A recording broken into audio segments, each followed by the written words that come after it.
You ever wonder, once you retire, maybe you get fired, like I was at 53, what are those things that you need to stop doing? Like, what are those pointless things and activities, or what are the things that you need to start ramping up? You know, I've been thinking about this a little bit, and I thought I'd compile a little bit of a list for you because things have changed. And when you retire, you change. But also when you get canned, when you're fired, sometimes you're more intentional even yet. And sometimes you feel more deliberate, and sometimes you feel like almost out of spite, delivering on the goods. Now, you know, definitely want to share. Look around here. We definitely have the sun coming up. You're joining us for the crack of dawn right now. Look at the weather. Absolutely gorgeous. Look at that. That is absolutely amazing. So I just wanted to share that with you, that you are joining me on this beautiful sunrise. And I just want to kind of talk about some of the things that, well, let's just put it this way. You realize quickly that not everything matters all that much. And when you retire, that's one aspect. Again, sometimes you almost feel a little spite. But let's just take this from the top. I'm going to talk about things like pointless spending. I mean, one thing that I've realized is since I've retired, or, you know, part of it is because, you know, now once you're retired, part of it is also because, you know, you just see the value in other things. Your value proposition shifts to, it doesn't go from that shiny new TV or electronics. Now it goes more to family and spending time with family and that good one or two friends that you like to spend time with. So quite honestly, pointless spending, mindless spending, there's no point. You buy what you need and need what you buy, and that's really all it boils down to. I've realized that here since I've walked away. I mean, I still have fun wardrobe, and when I need something, oh, there's a cool shirt, I'll buy it. But I don't feel the need to go out there and just pointlessly spend. So,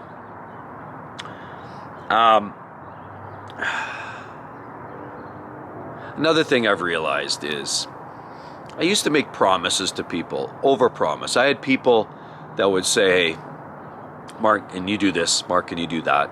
And whether it was at work, and now obviously we don't have work, I don't have to pointlessly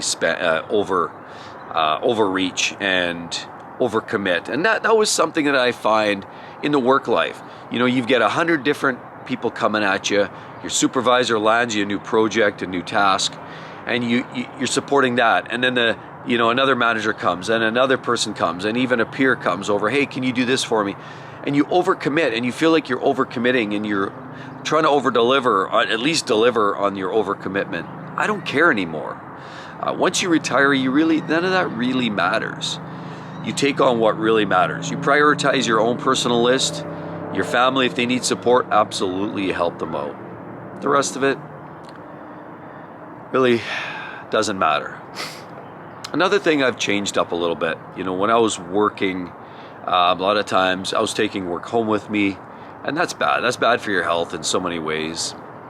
But it also meant a lot of times burning the midnight oil, you know, combination of, you know, working, doing a lot of the tasks at home, so you buy yourself an advantage at work. Sometimes then, even if it didn't consume you till 10, 11 o'clock at night, sometimes there's things that you had to do personally. Maybe you had to take your kid to sports, so maybe then you start your evening work activity, then you take your son to sports, then you come back and you proceed and commence with that. So I guess what I'll say is, you know, the idea of overcommitment, don't bother. And then that all ties together with the idea of making sure that I get better sleep. Because a lot of times what I was doing was not getting the sleep that I probably should have. You know, a lot of times I was working till 11, 12, 1 o'clock in the morning. And then it hurts you on both ends. You're burning the candle on both ends. You know, you suffer, your health suffers, but also on top of it, you have challenges with work, because now the next day you wonder if you're totally 100%. So trying to get in a bit more of that routine, you know, trying to get a little bit more into a regular sleep pattern is something that I find is helping me a lot. My wife likes to go to bed earlier, and I find myself more just kind of going to bed at the same time. And sometimes it's a lot earlier than I used to be. So getting into more regular sleep patterns, you feel better in the morning, and I'm able to deliver these sunrise type conversations with you all. Now, one thing I'm going to say, fearing change. I don't fear change anymore, like I once did. You know, there's very little you can do about it. Change is going to happen regardless of what you say or want to say about it. You know, I'm getting older, I got more grays, life changes, politics change, people change, what you do on a day-to-day basis can change. No point in fighting it.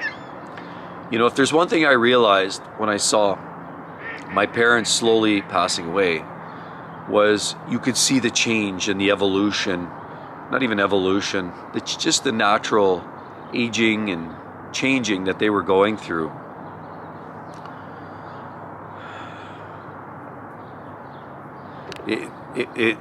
They were changing quickly and not for the good, and you could see that change, and there was no stopping it. There was no stopping the train. So that's on a little more of a profound level, but at a higher level, none of this society can change. You can change your own personal well-being, take care of yourself, change the trajectory of your own personal health, some of the tasks that you do, maybe some of your side hustles and fun and things that you do, you know, with your family and your, you know, with your wife, your kids, your, you know, your husband, whatever that is. You can have impacts there, but no point in fearing change that you can't control. That's one thing I realized. What's in your control, you can totally affect. But if it's out of your control, don't bother fearing it. It's going to happen. Just how you navigate it, be flexible, you know, be able to move and shape shift and kind of work around it. Because that's really it, you know. Another thing I realized is don't sweat the small stuff, right? Don't sweat the small stuff. That's kind of something that, you know, I used to get excited about. And honestly, a lot of it I think was just stress. And I think as you work the corporate game, you start realizing that stress does take a toll on you.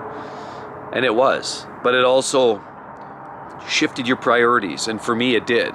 So then you start you're always on edge. And so you start sweating the small stuff. And it starts mattering more to you. Well, I look back now in retrospect, it doesn't matter. Most of that stuff really doesn't matter. So sweating the small stuff, like I look down, the dog's down there going to the washroom. That dog has a good life. The dog is living the good life. He doesn't sweat the small stuff. He wakes up, goes to the can, grabs a munchie, goes to sleep, and life is simple.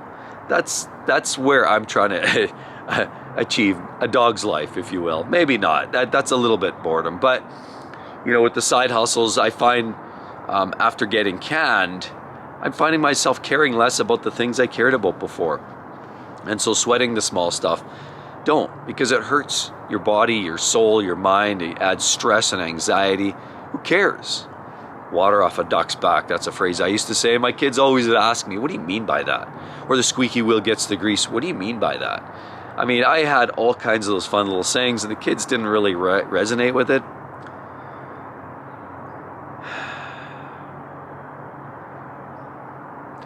Another one I'm going to say that I start to realize too is, just listen to that. You hear all the drone in the background. Can you hear that?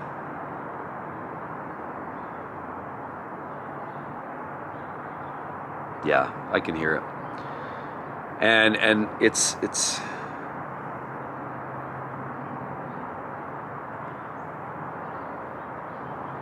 basically, don't neglect your health. I mean, you've all seen what I've been up to here in the last little while. And I think for the most part, maintaining good health is so important. So important. You don't know, what the next day has in store. And as I've said, I've already shared kind of the story with the parents and watching them deteriorate. Some of it you wonder how much they could have changed or affected that change or improved on their own personal health. And in most cases, from what we know in science today, I'd say probably very little. But there's a lot of conditions, obesity and high blood pressure can lead to strokes and heart attacks, and then it's just the deterioration of the quality of life. It's not just the end of life; it's the quality of life and how to improve on that. Try to live your best life. And if there's one thing that I've realized, is not neglecting health, because neglecting your health just ensures that you're likely sooner to wind up in that rocking chair. Realizing that not everybody has your best interest, and we spoke about this. Once you retire, your friends sort of wave bye-bye. And I mentioned earlier in the week that I actually had an ex-coworker from the same company that was let go at the same time, reach out to me and say, "Hey Mark, what's new? What's going on? Been a long time." Yeah, it's been about 6 months. And we chatted for a while, and that was fun. It was kind of fun to kind of move on and see what each other is doing these days. And you hear that noise? Lots of birds, but I also hear Harley Davidsons in the background, all kinds of vehicle noise. And I'm glad I'm far enough away from that. I'm not in that traffic and that grind. With that said, got to head off to the dentist today. Speaking of taking care of your health, I'm heading off to a dentist today. Got to take care of a tooth that's been a problem here for me, which, again, take care of yourself. Don't let stuff neglect. Don't let it rot. Don't, look after yourself. That's so important to keep your teeth, to keep your health, to keep in good shape. I walk every day. I'm exercising. I'm hustling. Everybody who knows me in my side hustle. My Sundays are, I go like from usually 9-10 till 6 p.m.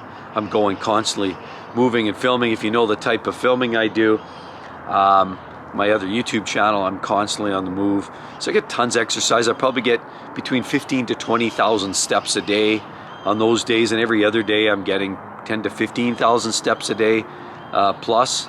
And I try to vary the pace because that's important, is, keeping the health. You want to up and down with your, your heart and lungs, keep everything moving. So yeah, the health matters. But to the point, another key thing that that has changed for me since getting canned, since retiring, and because I'm retired, I'm not working the corporate game, and I don't plan to do any more of that. I'm done. It's good.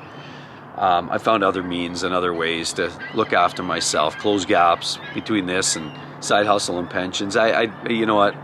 I heard from that buddy that called me the other day. He is looking for work, and he said the job market's just really, really bad. So I don't need that stress. I don't need that anxiety. Anyway, enough about that. One thing that I have realized is it's very important to let go of those toxic people and bad relationships. There were so many people at your work, you realize some of them were friends, some of them weren't. Actually, none of them were friends. Let's not be kidding. They were friendly. So that's half of the problem, is getting rid of most of those toxic people from your life. And like they say, let bygones be bygones, right? Basically, leave them in the rearview mirror. Other than Buddy reaching out, it was fun to catch up. The real question is how many of these people really matter in your life, and how many of them do you want in your life? The short answer is really very, very few, if any. Most of them are there smiling because they have to. They're getting paid to do that.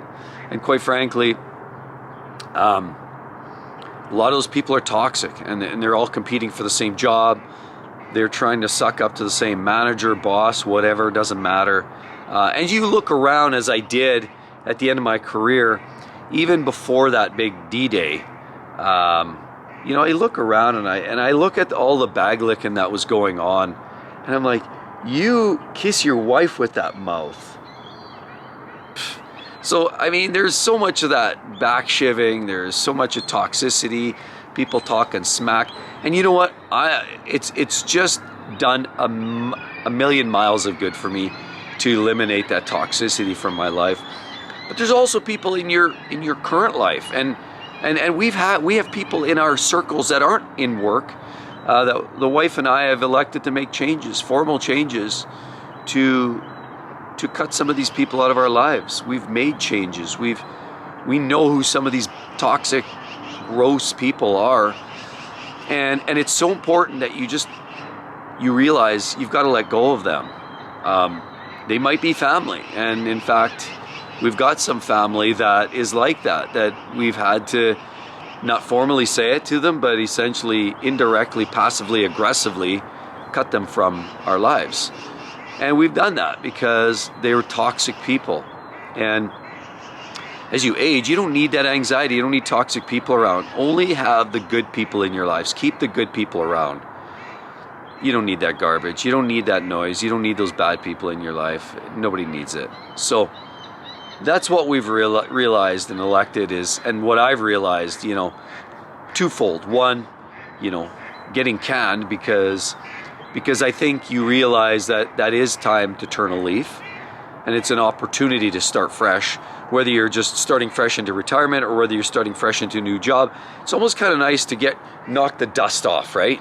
Get rid of that old noise and move into something, turn a leaf, right? Change your life for the better. But also as you enter retirement, you don't need that anxiety.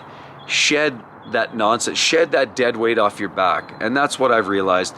Get rid of the toxic people from your life. But anyway, as always, I'd love to hear if you've got any more great ones that I should be looking at. Maybe something I haven't thought about. Love to hear it in the comment section below. And as always, don't forget to subscribe. Look, you're going to get more of these wonderful, wonderful sunrises like this. Absolutely gorgeous. Look, it's starting to come up just before the sun pops through over those houses. It's going to be a beautiful day. It's supposed to be plus 25, plus 26 degrees today, and it's going to be an absolutely magnificent day. I'm going to head off to the dentist, maybe go do a little filming, and on to our next merry way. Hope to see each and every one of you real soon. Bye-bye.